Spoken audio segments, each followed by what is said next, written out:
लोग मेरे पास आए, 12th की एनसीईआरटी खत्म कर दी मैंने। अच्छा, कितनी बार? 10 बार। ओहो, 10 बार जी। कौन है 18वीं शताब्दी का आउटस्टैंडिंग शासक? आउटस्टैंडिंग शासक, पहले चैप्टर का सवाल का जवाब नहीं दे पाते। पहले चैप्टर, पहले। मैं बार बार तुमसे, जब भी मैं आता हूं आज शाम के मंच में, मैं आप लोगों से एक ही बात कहता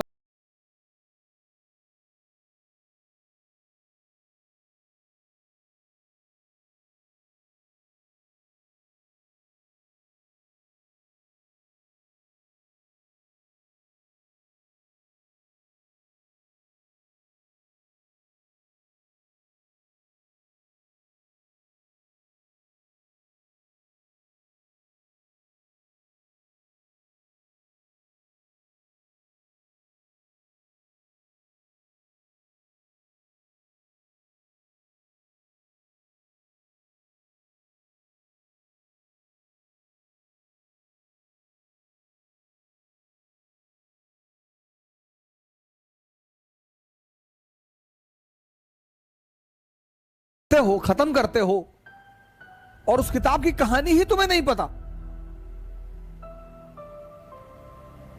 हजारों लोग मेरे पास आए, 12th की एनसीईआरटी खत्म कर दी मैंने। अच्छा, कितनी बार?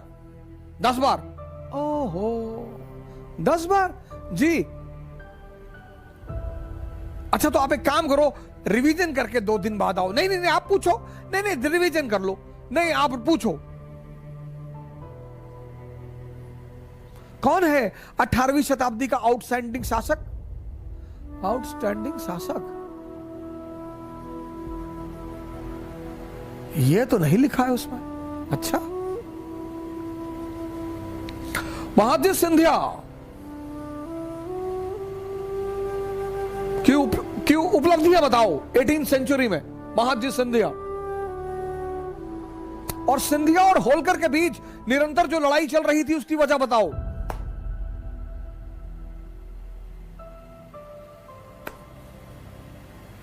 बहुत बड़ी वजह है, और वो ऐसी वजह है जिसकी वजह से ब्रिटेन ने चीन पर कब्जा किया।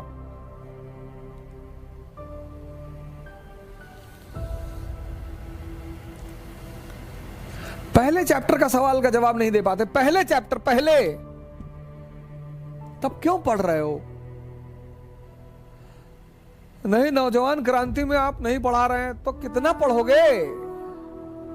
एनसीईआरटी पर कमांड कर लो, जो कंपटीशन चाहोगे हिंदुस्तान में निकलेगा, लेकिन कमांड कर लो। दावा के साथ कह रहा हूं, चाहे कोई भी आदमी हो, जो भी 5 साल, 6 साल, 7 साल, 8 साल से तैयारी कर रहा हो और उसका सिलेक्शन नहीं हो रहा है, आप मिलिए हमसे। आप हमसे मिलिए। आपका आधार खराब है, बेस खराब है आपका। हाँ, आप मेंस लिख रहे हैं, इंटरव्यू दे रहे हैं, फिर तो कोई और ही रीजन है। फिर भी रीजन होगा जरूर, फिर भी रीजन होगा जरूर।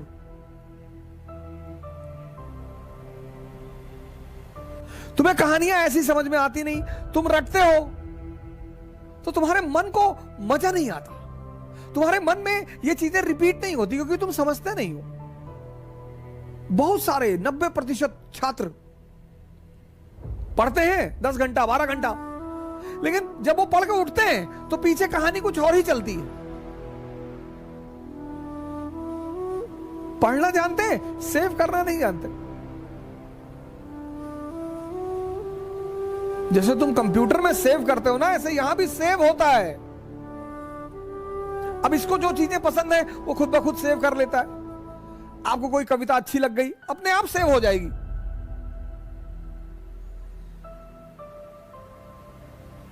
कोई दीवाना कहता है, कोई पागल समझता है, मगर धरती की बेचैनी को बस अंबर। जो चीज आपको अच्छी लग जाएगी, जो आपके मन को अच्छी लगे, खुद ब खुद सेव हो जाएगी। आपने कोई गाने याद थोड़ी किए हैं, याद हैं, क्योंकि आपके मन को उसमें रस मिला, उसने सेव कर लिया। लेकिन जब आपने अमेरिकी क्रांति पढ़ी, इसको रस मिला ही नहीं, इसने सेव ही नहीं किया। अब आपके सामने एक बहाना है, रिवीजन। रिवीजन नहीं हुआ है तो गाने का कौन सा रिवीजन करते हो? 10-10 गाना याद है, 20-20 गाना याद है, 50-50 गाना याद है, फिल्मों की स्टोरी याद है, वहां कौन सा रिवीजन, वहां भी तो रिवीजन नहीं करते। तुम सेव करना भूल गए हो, तुम समझना भूल गए हो। एक पक्षी है रैवन, वो बाज के कंधे पे जाके बैठ जाता है, और बाज शाहीन, पक्षियों का राजा है शाहीन, शेर के मुंह से गोश्त निकाल लेता है। शेर जब उसकी आवाज सुनता है तो शेल्टर मांगने लगता है, भागने लगता है। उसके कंधे पे जाके रैवन नाम का पक्षी बैठ जाता है।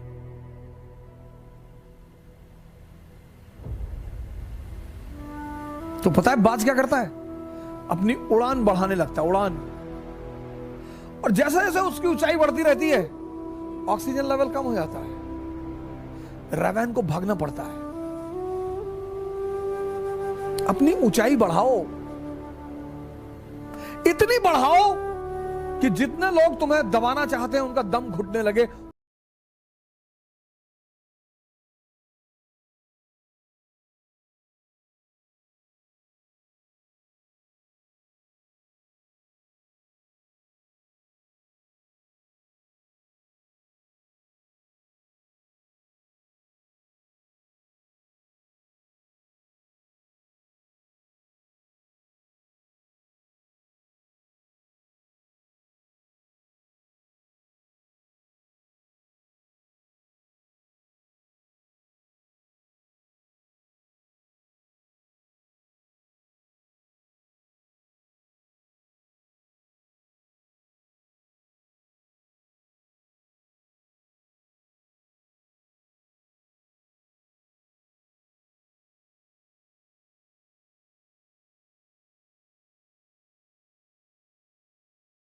पीछे पड़े हैं उनका दम घुटने लगे।